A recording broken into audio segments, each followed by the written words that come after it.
ओम ओम ओम ओम ओम। हाम्रा महायोगी गोरखनाथ गोरक्षपीठ यति पवित्र भूमि, पवित्र स्थल, त्यसमा पनि हाम्रो यो नेपाल, अनि त्यसमा हामी नेपाली। म योगको विषयमा अलिकति केही चर्चा गर्न गइरहेको छु। हामी नेपाली, हाम्रो नेपालको भूमिमा जहाँ हाम्रा हिमाल छन्, पवित्र हिमाल, उच्च हिमाल, त्यही हिमालमा माता पार्वती, हिमालकी छोरी, हाम्रा नेपालकी छोरी माता पार्वती, भगवान शिवले माता पार्वतीलाई योगको सिकाउने क्रम सायद हैन, यो हाम्रो पहिलो योग दर्शनको, योग अभ्यासको, योगको शिक्षाको, योगको ज्ञानको, योगको विज्ञानको यो पहिलो प्रारम्भिक स्थल र प्रारम्भिक यो ठाउँ र हामी त्यस देशका, हामी नेपाली, हामी नेपाल। आज हामीहरू यो कोरोना भाइरसबाट हामी पीडित छौँ।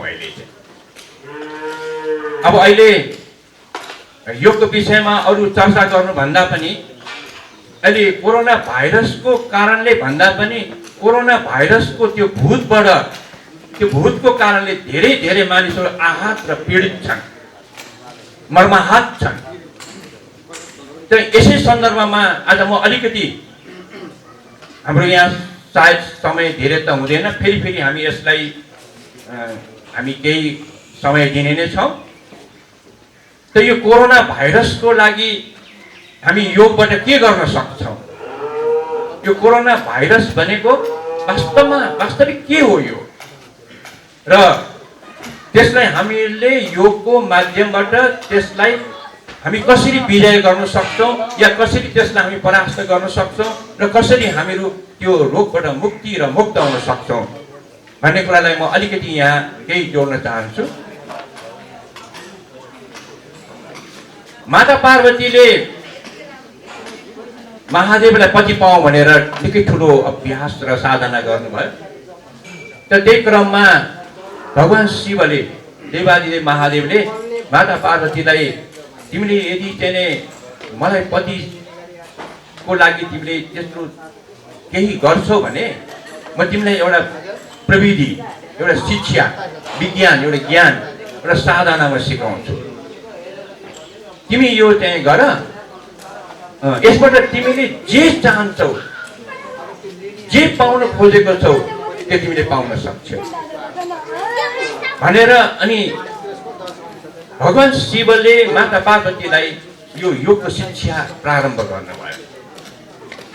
त त्यो योगको शिक्षा त्यतिखेर के दिनुभयो त भन्दा भगवान शिवले भन्नुभयो, हे पार्वती, तिमी श्वाससँग खेल, तिमी श्वासलाई खेलाऊ, श्वासलाई बनाऊ।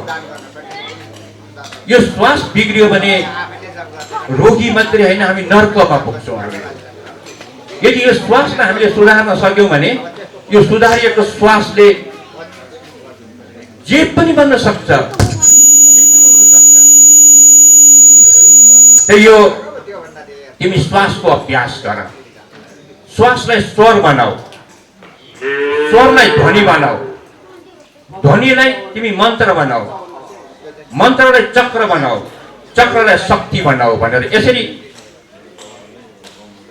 जब देवादिदेव महादेवले एउटा विज्ञान, योगको विज्ञानको सूत्र दिनुभयो र त्यो सूत्रलाई माता पार्वतीले अभ्यास गर्न थाल्नुभयो। त त्यही अभ्यास अब हामीहरूले यहाँ अहिले अलिकति मात्रै कोसिस गर्ने हो भने मलाई लाग्छ यो योगबाट हामी सजिलोसँग हामी बच्न सक्छौँ। यो कोरोनाबाट, कोरोनाको भाइरसबाट यो योगको माध्यमबाट हामी अत्यन्त सहज र सरल तरिकाले हामीहरूले यो कोरोना माथिको चाहिँ सङ्कटमा हामीले विजय प्राप्त गर्न सक्नेछौँ। अब त्यो कसरी गर्ने त, त्यो कसरी हुन्छ? त्यो यो बोलेर हुने कुरो त भएन। त्यही यहाँ शिव भन्नुहुन्छ श्वासलाई स्वर बनाऊ, स्वरलाई त्यो ध्वनि बनाउने, त्यो ध्वनिलाई मन्त्र बनाउने, मन्त्रलाई चक्र बनाउने, चक्रलाई शक्ति बनाउने। र यतापट्टि हामीहरूको यो जुन कोरोना भाइरसको सबैभन्दा त्यो कोरोना भाइरसले जब हामीहरूलाई आक्रमण गर्छ, त्यो आक्रमण गर्दाखेरिमा हामीहरूको अवस्था कस्तो हुन्छ त? हामी कुन अवस्थामा हुँदाखेरिमा कोरोना भाइरसले हामीलाई आक्रमण गर्छ त्यो अलिकति हामीले जान्नुपर्ने हुन्छ। अहिले हामी सबैलाई सायद यो थाहा छ कि रुगा लाग्यो, खोकी लाग्यो, अलिकति हामीहरूको कफ जमेर बस्यो र त्यो कफ विकृत भएर गयो भने अनि त्यसले चाहिँ हामीलाई हाम्रो इम्युनिटी ग्रन्थि, हाम्रो फोक्सो, हाम्रो मुटु, हाम्रो रक्तनलीहरू, हाम्रो इम्युनिटी सिस्टमहरू, हाम्रो हर्मोन सिस्टमहरू, हाम्रो ब्लड सिस्टमहरू, नर्भस सिस्टमहरूलाई यसले एकदमै नराम्रोसँग क्षतविक्षत गराइदिन्छ। जब हामीलाई रुगा लाग्छ, खोकी लाग्छ, कफ जम्छ र अझ निमोनिया भयो भनेदेखि त अब त्यो कोरोना भाइरसले सजिलैसँग उसले त्यहाँ घर बनाउने अवसर पाउँछ। यो हामीले एकदम जान्नुपर्ने छ। हामीले के गर्नु छ त? रुगा यो जब चाहिँ हामीले कोरोनाबाट बच्नु छ भने हामी यो रुगा, खोकी, यो ज्वरो अनि निमोनिया जस्ता यस्ता समस्याबाट हामीले बस्नुपर्ने हुन्छ। अब त्यसबाट बच्नुको लागि हामीले अब के उपाय गर्ने त?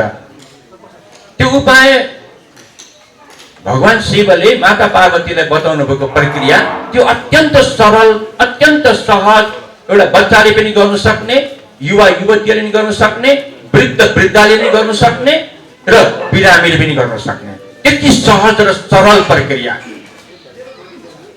जस्तो हाम्रो यहाँ हृदयमा, जस्तो हामी अनाहत चक्र भन्छौँ, यहाँ यो हाम्रो अनाहत चक्रमा हाम्रो यहाँ इम्युनिटी ग्रन्थि हुन्छ। यहाँ जुन त्यो इम्युनिटी ग्रन्थिले हाम्रो इम्युनिटी पावर बनाउने गर्छ। र अर्को कुरो, त्यो इम्युनिटी सेललाई बनाउने वाला निर्माता भनेको हामीको मेरुदण्ड भित्रको बोन म्यारोले त्यो इम्युनिटी सेल बनाउने गर्दछ। र त्यो बनेको इम्युनिटी सेललाई हाम्रो यहाँ थाइमस ग्रन्थीमा त्यसलाई विकास गरिन्छ। र जुन त्यो थाइमस ग्रन्थीबाट विकसित भएको त्यो इम्युनिटी शक्ति हो, इम्युनिटी पावर, यदि त्यो इम्युनिटी पावरलाई हामीले प्रशस्त मात्रामा विकास गर्न सकेको छौँ भने अब हामी कुनै पनि समस्या, कुनै पनि रोग, कुनै पनि भाइरस, कुनै पनि घटनासँग हामीलाई डराउनु पर्ने जरुरत नै हुँदैन। किनकि हामीसँग इम्युनिटी पावर प्रशस्त मात्रामा छ भने अब हामीहरूको कुनै पनि समस्यालाई प्रतिरोध गर्न सक्ने क्षमता हाम्रो शरीरभित्र छ। त्यो क्षमता हामीले विकास गर्नुपर्ने हुन्छ। हामी रोगबाट चाहिँ बच्नको लागि हामी औषधिको सहारा लिन्छौँ, हस्पिटल डक्टरको सहारा लिन्छौँ, अरूको सहारा लिन्छौँ। तर हाम्रो दर्शनमा, हाम्रो पूर्वीय दर्शनमा यस्तो उच्च विज्ञान छ, यति उच्च कोटिको स्वस्थ विज्ञान, योग विज्ञान र निरोगी कसरी हुने भन्ने त्यो उच्च कोटिको जुन हामीसँग शिक्षा छ, ज्ञान छ, शास्त्र छ, त्यसलाई हामीले अलिकति मात्रै चाहिँ प्रयोग गर्न सक्यौँ भने हामी निश्चित रूपले हामी निरोगी रहन सक्छौँ। जस्तो भगवान शिवले बताउनु भएकै अनुरूप चाहिँ जस्तो मूलाधार, स्वादिष्ठान, मणिपुर, अनाहत, विशुद्ध, आज्ञा, सहस्र 7वटा चक्र हुन्छ हाम्रो शरीरलाई चलाउने वाला। त्यो 7वटा चक्र मध्येमा यो अनाहत चक्रमा हाम्रो त्यो इम्युनिटी ग्रन्थि हुन्छ। र यो अनाहत चक्रसँग हामीहरूको यो मुटुबाट आउने जाने नलीहरू, फोक्सो, अक्सिजन सिस्टमहरू, हार्मोन सिस्टमहरू, नर्भस सिस्टमहरू, स्टमक, लिभरहरू, स्प्लिनहरू, यसलाई त्यो ग्रन्थीले विकास गरेको हुन्छ। त्यसमा हामीहरूको कफ जमिदियो भने, रुगा लाग्यो, कफ जम्यो भने अब अवरुद्ध हुन्छ, निष्क्रिय हुन्छ, त्यसले केही काम गर्न सक्दैन। त्यस्तो अवस्थामा त्यो अनाहत चक्रको यम बीज मन्त्र भनिन्छ। यम बीज मन्त्र, जुन त्यो यम बीज मन्त्रलाई हामीले त्यो श्वासलाई ध्वनि बनाउनु भन्नुहुन्छ। श्वासलाई जस्तो यम मन्त्र हामी कपालभाती, पहिला सुरुमा हामी कपालभाती भनेको के? हामी श्वासलाई बाहिर फाल्ने हो, श्वासलाई बाहिर निकाल्ने हो। भित्रको टक्सिनहरू, विषाक्त ग्यास, कार्बनहरू, जो विजातीय तत्त्वहरू छ त्यसलाई हामीले बाहिर निकाल्नु पर्ने हुन्छ। जति त्यसलाई हामी शुद्धिकरण गर्छौँ त्यति नै हामी स्वस्थ तन्त्र चाहिँ निरोगी बन्छौँ। त त्यो कपालभाती प्राणायाममा जुन कपालभाती हामी गर्छौँ त्यो कपालभाती प्राणायाममा हामीले ध्वनि जोड दिनु छ। यसलाई हामी शिव योग पनि भन्न सक्छौँ, यसलाई हामी कुण्डलिनी योग पनि भन्न सक्छौँ। यो यसलाई हामीले त्यो यम ध्वनिलाई हामीले जस्तो अब यहाँ कपालभाती गरिरहेको छु मैले, मेरो यहाँ इम्युनिटी ग्रन्थि छ, यहाँ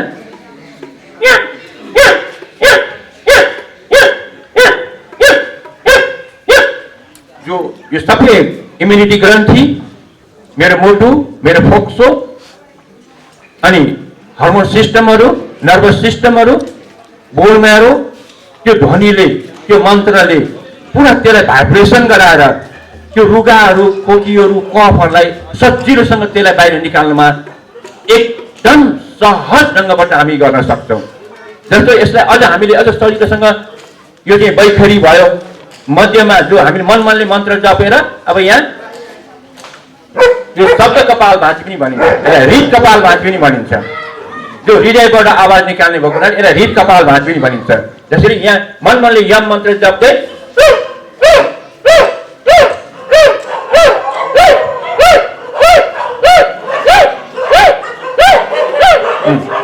त्यो मुटुको भाग, मुटुको मसलहरू, मुटुको स्नायु मांसपेशीहरू, मुटुबाट आउने जाने रक्त नलीहरू, हाम्रो इम्युनिटी ग्रन्थि, हाम्रो फोक्सो, अक्सिजन सिस्टमहरू अनि हाम्रो हार्मोन सिस्टमहरू, नर्भस सिस्टमहरू, ती सबैलाई चाहिँ त्यो ध्वनिले एकदम क्रियाशील गराएर शुद्धिकरण गरेर सशक्तिकरण गराइदिन्छ। त्यसले चाहिँ हामीले यो सामान्यभन्दा सामान्य यति मात्रै हामीले चाहिँ गर्यौँ भने नि हामीले हाम्रो यो कफ यहाँ जम्न दिँदैन। हामीले जस्तो अब यहाँ कफ बढ्यो, यहाँ कफ पनि यो कफ बढ्दै गयो भने यो कफले नै जो विकृत भएपछि अब त्यहाँ कोरोना भाइरसले उसले घर बनाउँछ अनि हामीलाई त्यसले चाहिँ आक्रमण गरेर समाप्तै बनाइदिन्छ। त यसको लागि सर्वप्रथम हामीले के गर्नु परेछ भने हामीले यो कफ यहाँ जम्न दिनु भएन।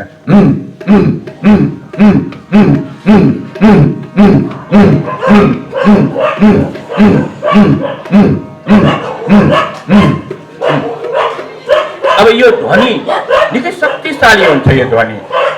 यो ध्वनिलाई हामीले यो श्वासलाई स्वर बनाउने, यो स्वरलाई त्यो मन्त्र बनाउने, त्यो मन्त्रलाई चक्र बनायो भनेदेखि यसले त धेरै शक्ति हामी विकास गर्न सक्छौँ।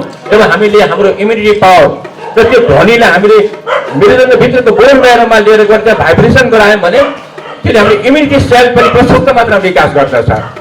र यसरी हामीले हाम्रो विल पावर, इम्युनिटी पावर, त्यो शक्तिलाई हामीले विकास गर्न सक्यौँ भने अब हामीलाई डराउनु पर्दैन, हामी डराउनै पर्दैन, निश्चिन्त भएर ढुक्क भएर हामी रहन सक्छौँ। किनकि हामीसँग प्रतिरोध शक्ति छ भने यस्ता भाइरस त हाम्रो वायुमण्डलमा असङ्ख्य हिँडिरहेको हुन्छ, उडिरहेको हुन्छ, तर हामीसँग इम्युनिटी पावर छ कि छैन? यदि इम्युनिटी पावर छ भने अब जस्तै खतरनाक भाइरसलाई पनि हाम्रो शरीरले प्रतिरोध गर्छ। यदि इम्युनिटी पावर छैन भने सामान्य रुगाको भाइरसले पनि मान्छेलाई लडाइदिन्छ। त हामी यो एउटा कुरा योगको हामीले व्यवहारिक पक्ष हो। र अर्को कुरो हामी नेपाली हाम्रो संस्कार, हाम्रो संस्कृति, हाम्रो धर्म, हाम्रो खानपान, हाम्रो जीवनशैली, आज हामीले जे खाना खान्छौँ त्यो खानामा हामीहरूले लगभग 32 मसला प्रयोग गर्छौँ हामीले। तर आज हामीले नजान्नुको कारणले त्यो 32 मसलालाई हामीले स्वादको लागि प्रयोग गरिरहेका छौँ। अब खबरदार तपाईहरु सचेत हुनुहोस् नेपालीहरू, हामी विश्वको शिक्षक बन्नु छ हामीहरूलाई। अब हामीले यो 32 मसलालाई हामीले स्वाद होइन, ठिक छ स्वाद पनि हामीले लिनुपर्छ, तर स्वाद भन्दा पनि ठुलो के त भन्दा यो 32 मसला जतिको ठुलो औषधि संसारमा अर्को कुनै पनि औषधि छँदै छैन। जुन जिरा, ज्वानो, मेथी, ल्वाङ, सुकमेल, त्रिकुट, पिपला, गरी, सुठो, टिमुर, बेसार, अदुवा, लसुन जस्ता सामान्य, एकदम सामान्य, तर यो 32 मसलालाई हामीले राम्रोसँग यसको चाहिँ विशिष्ट, यसको चाहिँ हामीले के फाइदा गर्छ भन्ने कुरा बुझेर हामीले नियमित यसको प्रयोग गर्ने हो भने अब यो रुगा खोकी, यो निमोनिया, यो कफ र यो कोरोना जस्तो भाइरस त नजिक पनि आउन सक्दैन। त्यही यसलाई हामी खालि त्यो विदेशीको मुख नताकौँ। हामी किन बिग्रियौँ त मतलब विदेशीको मुख ताक्यौँ। यो ज्वानो उमालेर खाए यहाँ रुगा निको हुनेवाला छ, हामी हस्पिटल पुग्छौँ, हामीहरू डक्टर कहाँ जान्छौँ, हामीहरू त्यो केमिकल युक्त औषधि खाइदिन्छौँ जसले साइड इफेक्ट गर्नेवाला छ। जबकि हाम्रो बुढी आमाहरूले चाहिँ त्यो ज्वानो भुलुको उमालेर खायो भने जस्तै किसिमको रुगा खोकी पनि ठिक हुन्थ्यो र हुन्छ। तर हामी कि विदेशीहरूको त्यो चक्करमा पर्यौँ, हामीहरू चाहिँ उनीहरूको पिछो नक्कु बन्यौँ, हामीहरू त्यसलाई छोडौँ, हामीहरूले त्यसलाई हटाउँ हामीहरूले। र हाम्रा यी नेपाली जो चाहिँ हाम्रै स्रोतद्वारा हाम्रै चाहिँ आँगनमा हामीले नै यसको उत्पादन गर्न सक्छौँ, बनाउन सक्छौँ। कुनै विदेशबाट हामीले आयात गर्नु पर्दैन, कुनै महँगो फिस पनि तिर्नु पर्दैन, साइड इफेक्ट पनि हुँदैन हामीहरूलाई। यस्तै किसिमको हामीले खानपानलाई पनि हामीले सुधार्नु पर्नेछ। यो हाम्रो पाकशास्त्र भन्ने छ हाम्रो चाहिँ आयुर्वेदमा। त्यो पाकशास्त्र सम्बन्धित अलिकति हामीहरूले यसको अलिकति अध्ययन गरेर हामीले हाम्रै यो खानपानलाई हामी औषधिको भण्डार बनाउन सक्छौँ। हामीले यदि हामीले त्यो बनाउन सक्यौँ भने हामीले यो कोरोना जस्तो खतरनाक भाइरसबाट हाँसी यसलाई हामीले चाहिँ लखट्न सक्छौँ हामीले। त यो मैले अलिकति केही चिनारी, केही जानकारी मैले दिने प्रयास गरेँ। त यतिले त पक्कै पनि तृप्ति त हुँदैन नै, फेरि हामी भेट गर्दै गरौँला। मलाई लाग्छ यहाँ हाम्रा धेरै मित्रहरू यहाँ उहाँहरूको महत्त्वपूर्ण विचारहरू दिने तयारी हुनुहुन्छ। मैले नै समय लिँदै भनेदेखि त अरूले समय पाउने मिल्दैन। फेरि यसको लागि हामी प्रयास गरौँला। मेरो महामृत्युञ्जय योग केन्द्र भने यहीँ तल पिङुर स्थानमा छ र म यसको लागि निरन्तर नियमित चाहिँ यसको अभ्यास गरिरहेको हुन्छु र गराइरहेको हुन्छु। र यहाँ पनि म आएर यस विषयमा केही चर्चा अरू पनि म गर्न सक्छु। योगको विषयमा, प्राणायामको विषयमा, कुण्डलिनीको विषयमा, ध्यानको विषयमा, विशेष उच्च कोटिको प्राणायामको विषयमा। त्यो यो अहिले हामीले योगको नाममा हामीले एउटा बेसिक लेभलको मात्रै योग गरिरहेका छौँ। हामीले योग त यो यति ठुलो सञ्जीविनी हो कि यसमा नभएको त केही छँदै छैन। त्यो उच्च कोटिको योगको विषयमा हामीले धेरै चर्चाहरू, छलफलहरू, अनुसन्धानहरू, खोजहरू हामीले गर्नु छ र प्रयोग पनि गर्नु छ। र आज म यति नै भनेर म यहाँ यो वाणीलाई विसर्जन गर्न चाहन्छु। त हाम्रा महायोगी गोरखनाथको कृपा, यो महायोगी गोरखनाथकै कृपाले नै आज यो नेपाल बनेको हो। यो त हामीहरूले योगी गोरखनाथको हामी यहाँ काखमा आएर चाहिँ 2 शब्द बोल्नै पाएका छौँ। त हामीले योगी गोरखनाथको हामीले कमसेकम नमन त गर्नै पर्छ। र त्यो चाहिँ हामीले कहिले पनि बिर्सिनु हुँदैन कि हामी नेपाली र नेपाल बन्न र बनाउनुको लागि योगी गोरखनाथको ठुलो देन छ र हामी आज नेपाली बन्ने अवसर पाएका छौँ। हवस् त हाम्रा सम्पूर्ण सन्त महन्तहरू, योगी महायोगीहरू र सज्जन वृन्द, दाजुभाइ दिदीबहिनीहरूसँग म यही प्रार्थना गर्छु कि हामी नेपाली, हामीलाई विदेशीको पनि अनुसरण र अनुकरण गर्नु जरुरत छैन।